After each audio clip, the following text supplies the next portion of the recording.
Muy buenas tardes. Hoy día tengo el privilegio, el honor de conversar con alguien que tiene mucho conocimiento político. Es alguien que marca la pauta de la opinión pública, que es muy requerido por distintos medios de comunicación. Es una persona muy pausada, muy prudente, es muy paciente. Es alguien que estudió en Chicago, pero no es un Chicago Boy. Es alguien que ha recorrido muchos lugares del mundo y que tiene, yo diría, doble domicilio, en Chile y en Estados Unidos. Pero se siente mucho más chileno que americano, porque nació en Chile, se crió en Chile y después tuvo la posibilidad de educarse en parte en Estados Unidos. Estoy hablando de Patricio Navia Lucero, a quien le doy las gracias por acompañarnos y por compartir su mirada de lo que es la política en Chile y cómo también ve la política a nivel global. Patricio, muchas gracias por acompañarnos en esta conversación. Hola, muchas gracias por la invitación. Y sobre lo que me decías, que me siento más chileno que estadounidense, yo diría que sentirse una nacionalidad no es lo mismo que estar casado, ¿no? Uno solo puede estar casado con una persona. Las nacionalidades pueden ser más de una. Uno se puede sentir tan chileno como estadounidense sin renunciar a ninguna de ellas. Y yo llevo acá viviendo 33 años en Estados Unidos, así que me siento tan estadounidense como chileno. Y insisto, soy casado y con una sola mujer, pero las nacionalidades no se limitan a solo una. Uno puede tener más de una nacionalidad y ser igualmente leal a ambos países. Vamos al ejemplo del avión, donde el avión va volando y se produce esta incomodidad arriba del avión. Si nos pudieras explicar cómo tú reflejas este vuelo en torno a lo que está pasando hoy día en Chile. Sí, bueno, lo que pasó, el estallido social yo lo definí un poco como eso, ¿no? Que el avión iba volando, pues si la gente de atrás de Económica se levantó, eh, hubo un estallido porque dicen que todos los baños estaban en business, o la gran mayoría de los baños estaban en business, la mejor comida estaba en business, todas las frazadas estaban en business, y lo que querían era que pasaran algunas cosas para atrás, ¿no? Y que hubiera una mejor distribución, que algunas de las personas que están enfermas atrás las pudieran llevar a business, y total, hay un par de espacios todavía vacíos en business. O sea, hay un problema de distribución en Chile que creo que es incuestionable. Ahora, mi punto era que y bueno, yo lo que sugería es que además el piloto, cuando vio que había este estallido social, y dijo, bueno, aquí hay unos terroristas arriba del avión, así que, y eso generó todavía más desorden, la tripulación se rebeló contra el piloto, entonces había bastante problema. La metáfora que yo usaba es que las turbinas del avión seguían funcionando relativamente bien, entonces no había razón para que el avión se cayera, ¿no? Era cuestión de distribuir mejor los beneficios, los privilegios dentro del avión, y que podríamos llegar a feliz destino. Pero usé esa metáfora hace ya casi un año, cuando empezó lo del estallido social. Ahora pues resulta que una de las turbinas no está funcionando tan bien, y que otros decidieron que vamos a hacer el avión de nuevo. Y la pregunta es, oye, mira, a lo mejor no es el mejor momento de hacer el avión de nuevo cuando vas volando a 10.000 metros o 13.000 metros de altura.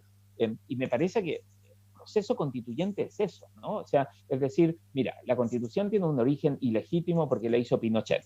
Ok, es verdad, es cierto, pero hay un montón de constituciones en el mundo con un origen autoritario. La de Japón la hicieron los Estados Unidos cuando ganaron la guerra. O sea, la de Estados Unidos la hizo un grupo de dueños de esclavos, y no incluyeron ni a mujeres ni a esclavos, y no obstante, los méritos de las constituciones es que son vivas y se van perfeccionando en el tiempo. En Estados Unidos se habla de a more perfect union, ¿no? Una unión cada vez más perfecta.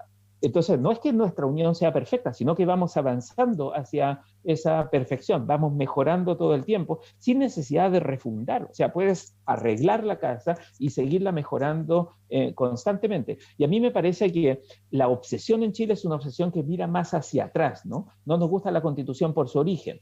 Tienes algunas objeciones con el contenido, pero distinta gente tiene distintas objeciones con el contenido. Mucha gente quiere mejores pensiones, que a lo mejor lo pones en la Constitución, pero eso no significa que lo vas a tener. Otra gente tiene el problema de la subsidiariedad del Estado. Otros no les gusta el Tribunal Constitucional.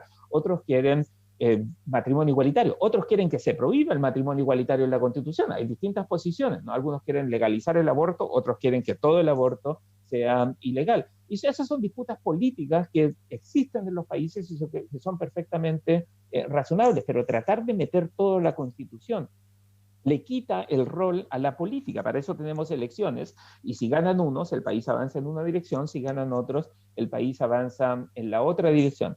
Pero poner en riesgo toda la institucionalidad solo porque quieren mejores pensiones, me parece que no es el camino más inteligente de mejorar las pensiones. Es más, precisamente porque pones en riesgo toda la institucionalidad, lo que termina ocurriendo es que el país crece menos y tiene menos plata para pagar pensiones y por lo tanto hay peores pensiones. Entonces, mi objeción con la Constitución no está en principio de hacer una nueva Constitución. Yo creo que no es necesariamente mala idea hacer una nueva Constitución, pero el momento, la forma, las reglas y cómo llegamos hasta ahí me parece que indica que vamos en un camino equivocado. Y al final nuestra Constitución, como por cierto, todas las nuevas constituciones en el mundo, va a terminar siendo más larga que aquella constitución que reemplaza. O sea, una observación respecto a las constituciones en el mundo es que todas las constituciones son más largas que las anteriores, y nuestra constitución va a ser un arbolito de Navidad. O sea, yo digo que la constitución va a ser un equeco, porque para lograr la mayoría de 2/3, entonces, para lograr el apoyo de los animalistas, vas a meter un capítulo sobre animales, otro capítulo sobre Pachamama, otro capítulo sobre la independencia del Banco Central,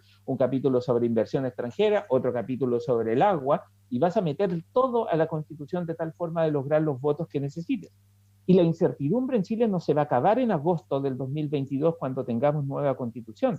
La incertidumbre en Chile va a empezar con fuerza cuando tengamos la nueva Constitución, porque va a tener que haber un tribunal constitucional que determine cuál de todas las contradictorias cosas que dice la Constitución es la correcta. O sea, no va a ser una Constitución minimalista, va a ser una Constitución maximalista que va a decir, te pongo un ejemplo, la propiedad minera es del Estado, pero se respetan los contratos ya firmados. Por otro lado, hay que promover las energías limpias, hay que proteger a los grupos indígenas, hay que proteger la Pachamama, el medio ambiente, hay que incentivar mayor empleo en el sector minero. O sea, la Constitución puede tener todas estas cosas que van a ser tan contradictorias que inmediatamente pase la Constitución, inmediatamente se promulgue, va a empezar una disputa legal sobre qué es lo que realmente quiere decir la Constitución. Entonces, todo el mundo más o menos te dice, ok, van a ser 2 años de incertidumbre, pero pues después ya tendremos nueva Constitución. La respuesta es no, van a ser 2 años de incertidumbre y después varios años más de incertidumbre,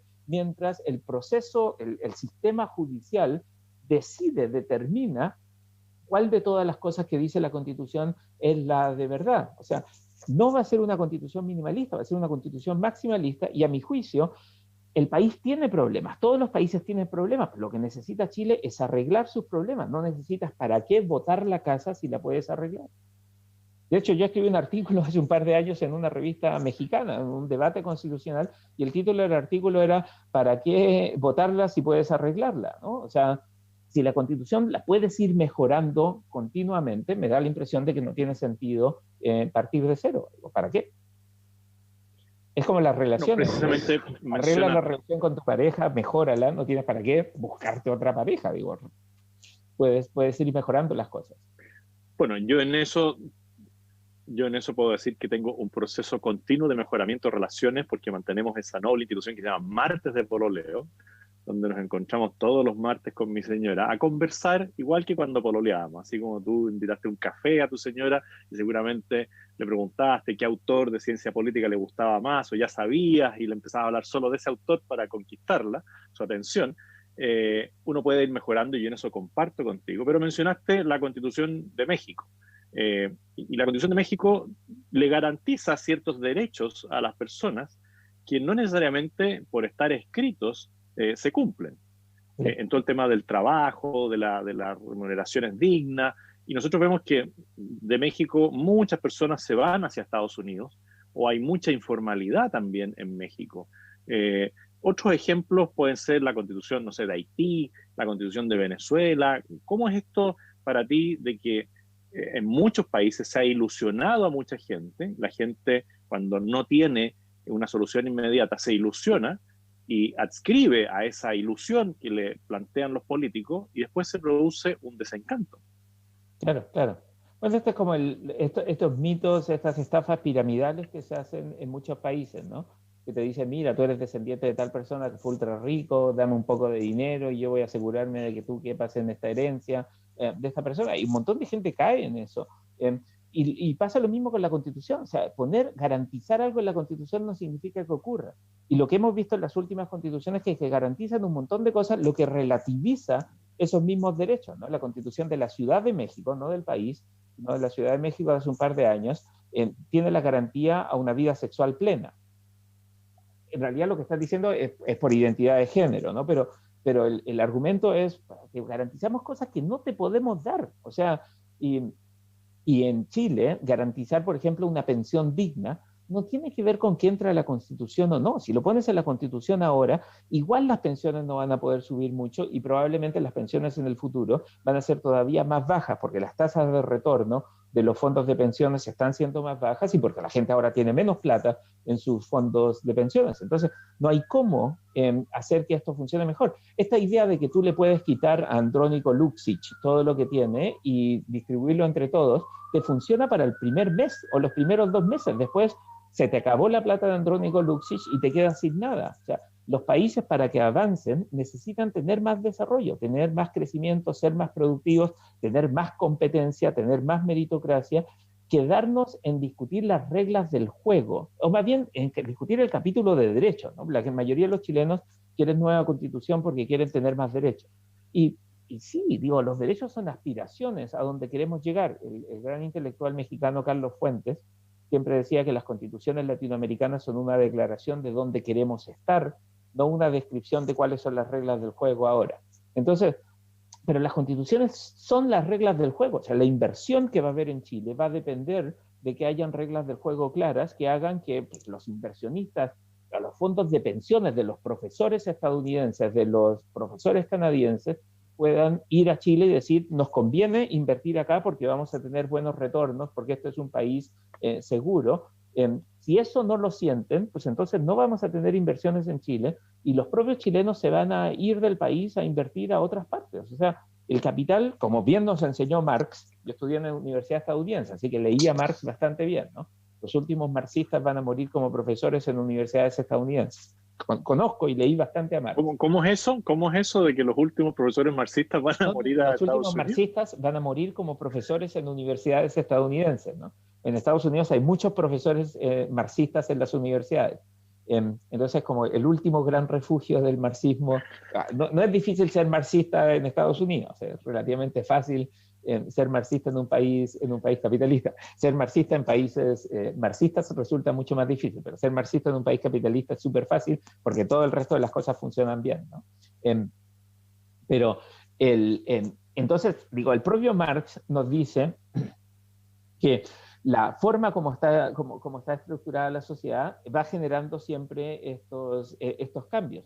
Entonces, pretender que la economía no importa, o sea, para Marx el capital es súper importante. Entonces, pretender que la economía no importa es un error. La economía importa mucho y si nos metemos en un proceso constituyente, la economía en Chile se va a debilitar y lo irónico es que ahora mismo, en octubre, cuando lleguemos al 18 de octubre, creo que nadie va a poder decir hoy, o sea, el 17 de octubre, nadie va a poder decir en Chile hoy estamos mejor que como estábamos hace un año. Y probablemente para que volvamos a estar donde estábamos antes del estallido social van a pasar todavía varios años. Y a mí lo que siempre me marcó mucho, y en la universidad me marcó mucho, es que en mi primer año de universidad, el 88, cuando tomé un curso de política, de historia de América Latina, el profesor nos enseñó que Venezuela era la democracia más estable de América Latina, porque todos los otros países habían tenido dictadura, Argentina venía saliendo recién de la dictadura, Brasil, Chile todavía estaba en dictadura, pero Venezuela no había tenido dictaduras, era la democracia más desarrollada y más estable de América Latina, pero tenía 3 problemas. Dependía mucho de un solo commodity, del petróleo. Tenía altos niveles de desigualdad y además tenía una clase empresarial y política crecientemente corrupta. Pero aparte de eso, Venezuela era la democracia más estable de América Latina. Yo me acuerdo porque en el 89, a comienzos del 89, vino el Caracazo. Y desde entonces, Venezuela empezó a caer y no se recuperó nunca más. Y la ironía es que yo ahora enseño, y lo enseño hace 15 años, o lo enseñé hasta 2019, que Chile es la democracia más estable de América Latina, pero Chile tiene 3 problemas, que son exactamente los mismos de Venezuela hace 30 años. Altos niveles de desigualdad, dependemos mucho de un solo commodity, del cobre, y tenemos una clase empresarial y política crecientemente corrupta. La buena noticia es que no dependemos tanto del cobre como Venezuela dependía del petróleo. Nuestra clase empresarial y política no es tan corrupta como lo que era la clase venezolana y nuestros niveles de desigualdad han disminuido. En Venezuela aumentaban y además había mucha pobreza. Entonces, digo, Chile está en una mejor condición, pero la historia de países que eran estrellas en América Latina y se arruinan está ahí. El 58, Cuba era de los países más desarrollados de América Latina. No era democracia, pero era de los más desarrollados. Y después empezó a caer y no se recuperó más. Argentina era la estrella. Argentina estaba con tasas de crecimiento como las de Australia y Nueva Zelanda, pero nunca fueron capaces de abordar ese problema de la desigualdad estructural. Nunca fueron capaces de desarrollarse para poder incluirlos a todos y se quedaron en discusiones de la nueva constitución, de las nuevas reglas, cuando en realidad tienen que ir acompañados de instituciones y desarrollo económico. Si las dos cosas no van juntas, pues el país no va a progresar. Bueno, así como tú dices que esta va a ser una constitución maximalista y que va a poner en duda todos los procesos de inversión o de estabilidad que se requieren para que un país crezca y prospere, lo más probable es que con una constitución maximalista la corrupción tienda a aumentar, porque los grandes inversionistas van a tener que invertir, entre comillas, o tratar de corromper de mayor manera a las autoridades para poder rentabilizar sus ingresos. Y eso lo hemos visto, por ejemplo, en países africanos o en otros países donde grandes conglomerados de empresas de infraestructura de infraestructura pública, corrompen a los gobiernos, y es algo que vimos, por ejemplo, en Perú, donde un presidente se suicida, otro presidente está preso, o dos presidentes están encarcelados, algo que vimos en Brasil también, algo que debiera haber ocurrido en Argentina y no ocurrió. ¿Puede haber una correlación entre la inestabilidad o el riesgo país con el aumento de la corrupción? Pues evidentemente lo que pasa es que cuando el sector privado es competitivo, pues el sector privado en esa misma competencia generan suficiente información para tratar de emparejar la cancha. Cuando tenemos oligopolios, la corrupción aumenta, y cuando el Estado es dueño de todo, pues ya tenemos monopolios y la corrupción, por lo tanto, también es sustancialmente peor. Lo que necesitamos es que el Estado tenga suficiente fuerza. Yo creo que necesitamos un Estado fuerte, regulador, que sea capaz de facilitar la aparición de mercados y la competitividad de esos mercados.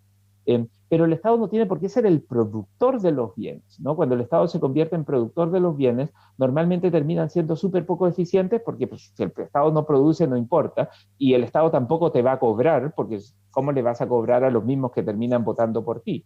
Entonces, la dinámica de un Estado empresario termina siendo bastante dañina. O sea, en Chile ahora se está hablando mucho de socialdemocracia, ¿no? Bueno, pues el gran mérito de los socialdemócratas es que tienen un Estado que regula bien, pero que no es dueño de los bienes de producción. O sea, a mí me gustaba el Andrés Velasco de los 90 que pedía la privatización de Codelco, ¿no? Ese era como el Andrés Velasco del primer gobierno o poco antes del primer gobierno de Bachelet. A mí me parece genial esta idea de privatizar Codelco, si total Codelco ya pertenece a sus trabajadores más que al Estado chileno, ¿no? Pero me parece que lo que tenemos que hacer es lo suficientemente pragmáticos para decir, ok, donde se necesita Estado, pues tengamos más Estado. A mí me gusta la idea de un sistema de educación pública fuerte, que nadie necesite ir a escuelas privadas. Me parece que las escuelas públicas debiesen ser de calidad, de tal forma que la gente no tenga que ir a colegios privados si es que no quiere ir a colegios privados. Y todos aquellos que quieran ir a colegios privados por motivos religiosos, por la Pachamama, por lo que quieras, pues pueden ir a colegios privados. Pero las escuelas públicas debiesen ser de calidad. Pero para eso lo que tienes que hacer, para seguir con la metáfora de Nicolás Izaguirre, es darle patines a los niños, no andarle quitando patines a los niños de las escuelas privadas. O sea, lo que queremos es igualar para arriba, no igualar para abajo. A mí me parece que el Estado tiene un rol importante que jugar en la sociedad, pero, de nuevo, no tiene por qué ser el productor de los bienes, tiene que asegurarse que la gente tenga acceso a bienes. Lo que queremos es que los niños tomen leche para que puedan crecer y se puedan desarrollar. No necesitamos que el Estado sea dueño de las vacas. Aquí en Chile hoy día se plantean modelos de sociedad y se nos dice, o se le dice a la ciudadanía, nosotros queremos ser como Suecia o queremos ser como Nueva Zelanda. Pero hay una diferencia sustancial en el ingreso per cápita de un país con otro. ¿Cómo ves tú esas comparaciones que hacen y como que te dicen, no, nosotros mañana, si cambiamos la constitución, vamos a ser como Suecia? ¿Qué te pasa a ti con eso? Claro, o sea, porque la gente cree que la Constitución es como una varita mágica, ¿no? Como una píldora milagrosa que tú te tomas y pues ya eres Suecia. Cuando en realidad para poder llegar a ser Suecia lo que tenemos que hacer es desarrollarnos mucho más, con un Estado fuerte, con sindicatos relativamente poderosos, con una relación mucho más constructiva entre el capital y el trabajo. Todas esas cosas las podemos hacer. Pero esas cosas no las vamos a hacer dedicándonos 2 años a reescribir una constitución. Esas cosas las vamos a hacer generando más confianza, atrayendo más capital, haciendo de Chile un país más atractivo para el inversionista extranjero, un país más atractivo para los turistas, un país más atractivo para que venga también gente a crear. Y no estamos haciendo eso en Chile. O sea, el costo de la mano de obra en Chile es relativamente alto. Irónicamente, pese a que los sueldos son relativamente bajos, nuestro sistema laboral es bastante poco flexible y por lo tanto inducimos a que haya más mercado informal. Te pongo como ejemplo, supongo que ya vamos terminando, pero te pongo como ejemplo, mis alumnos en la Universidad de Nueva York, cuando tú les das una tarea o cuando les das un ejercicio, los tipos te lo hacen todo. O sea, algunos van a sacar una A, ¿no? Tienen el 7, el equivalente del 7, y tú les das la opción para mejorar la nota y lo hacen igual. Y tú le dices, pero ¿para qué vas a mejorar tu nota? Ya no la puedes mejorar más. No, es que yo quiero aprender. Mi experiencia enseñando en Chile, y obviamente hay excepciones y hay gente muy talentosa en Chile, y estoy por promover ese talento, pero como la regla en general es, pues si el profesor llega tarde a clase, lo que hacemos es la lista del curso, se la entregamos a la secretaria de estudios y nos vamos. O sea, y yo siempre a mis alumnos en Chile les digo, oye, pero si el profesor no llega a clase, tienen que reclamar, es como que llegas al aeropuerto y el avión no llega. O sea, no haces una lista de los pasajeros presentes y se la entregas a la aerolínea. Lo que haces es reclamas para que te den la clase. Pero claro, como en Chile ahora un montón de gente está con gratuidad, la gente no siente que ellos están pagando por la educación y por lo tanto no exigen. Y eso hace que sean profesionales, menos capacitados y eventualmente también menos productivos. Y eso hace que en el largo plazo no vayamos a ser como Nueva Zelanda como Suecia. Pero para ser como Nueva Zelanda como Suecia hay que trabajar y hay que trabajar mucho. Tiene que haber retornos por el trabajo, tienen que haber sueldos que son crecientes, pero primero viene el trabajo y después viene el premio. En Chile estamos pensando que primero necesitamos los premios y después vamos a trabajar. Y eso, pues así no funciona el mundo. Como dices tú, ya vamos a ir finalizando porque hemos abusado mucho de tu tiempo, te agradecemos, pero antes de terminar, tú fuiste coautor de un libro que es El arcoíris del rechazo, que me pareció un título maravilloso porque el arcoíris estaba asociado al no, vamos a decir que no. Y ahora tú dices, bueno, el arcoíris del rechazo.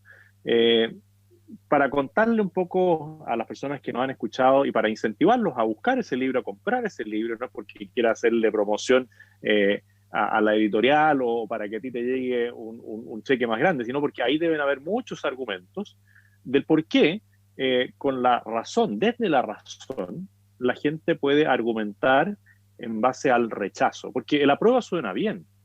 El apruebo es como una ilusión, es como decir que sí, es más fácil quizás sumarse a la ola del apruebo y se requieren argumentos que pueden estar en ese libro para que tú nos cierres hablando un poquitito de ese proyecto que llevaste a buen término, que es el arcoíris del rechazo. Sí, es un libro editado por Editorial El Libero, lo puede uno buscar en la página web del Libero o en Amazon lo puede bajar en Kindle. Es un libro editado, hay artículos de bastante gente, algunos políticos, algunos líderes sociales, algunas personas comunes y corrientes, y hay un capítulo introductorio mío que es bastante largo, que es como un poco más de un tercio de todo el libro, donde yo discuto más o menos los argumentos a favor del apruebo y a favor del rechazo y explico por qué a mi juicio el rechazo es la mejor opción. Entonces, creo que es un libro interesante, si estás por el apruebo o por el rechazo, para discutir algunos argumentos y ver algunas dimensiones de esto que probablemente la gente no se ha detenido en ver, ¿no? Esto, un poco el apruebo o la nueva constitución es como la idea de comprarse un nuevo auto, ¿no? O comprarse una nueva casa. Entonces, qué bueno, un nuevo auto, una nueva casa. Pero en una de esas, pues, la nueva casa termina siendo peor que la casa que ya tenías, o el nuevo auto no es tan bueno como el auto que ya tenías. Entonces, hay que considerarlo bastante bien y eso es lo que intento hacer en el libro, planteando algunas fortalezas y debilidades de ambas opciones. Claramente, estar por el rechazo es un poco complicado porque estás diciendo que defiendes la Constitución de Pinochet. Y bueno, sí, es la Constitución de Pinochet, ha sido reformada un montón de veces, pero pues las cosas pueden ser peores. O sea, y ahí me inspiro en la frase de la presidenta Bachelet, que cada día puede ser peor. O sea, podemos tener una constitución que sea bastante peor a la constitución de Pinochet. No es que inevitablemente la nueva constitución va a ser mejor que esta, puede ser peor que esta, y hay buenas razones para pensar que va a ser peor que esta. Por lo tanto, en una de esas lo que nos conviene es seguir mejorando esta constitución, y estoy muy a favor de hacer un montón de reformas que se necesitan hacer, pero bueno, hagamos las reformas que necesitamos hacer y no botemos la casa para construir una nueva, precisamente cuando está empezando la tormenta. O sea, nunca es un buen momento para construir una nueva casa porque siempre es complicado, pero probablemente hay peores momentos y el peor momento para construir una casa es cuando está por empezar el invierno.